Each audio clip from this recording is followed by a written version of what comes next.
Yes, tama ang inyong nakikita. Ako yan. Yan talagang isa sa hobbies ko. Mag-rap. Hindi ako singer, pero marunong lang ako mag-rap.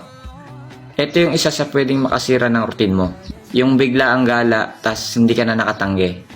Well, di naman ganun kadalas and sobrang bihira lang din na may mag-aya sa akin.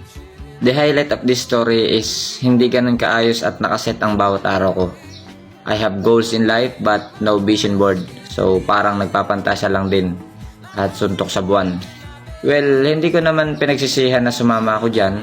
And 15 days later, nagsimula ako mag-decide about my self-improvement. But then I realized, 15 days, marami na sanang nag-improve sa akin. Marami na sana akong skills na naaral. Ganun pa man, hindi pa huli ang lahat. Nagsisimula pa lang din ako until now sa journey ng buhay ko. At the same time, ayaw ko nang sayangin ang araw at oras ko sa ibang bagay na hindi naman ako mag-i-improve at least 1% daily. I still enjoy rapping as a hobby. Parte pa rin siya ng self-improvement ko to enjoy the process. And I know na medyo cringe siya pakinggan, pero kung gusto mong baguhin ang sarili mo, kailangan mong enjoy ang proseso mo. So, ayun lang muna for today. This is day 40 of my self-improvement journey and day 2 of trying to reach 6-figure a month. See you guys tomorrow.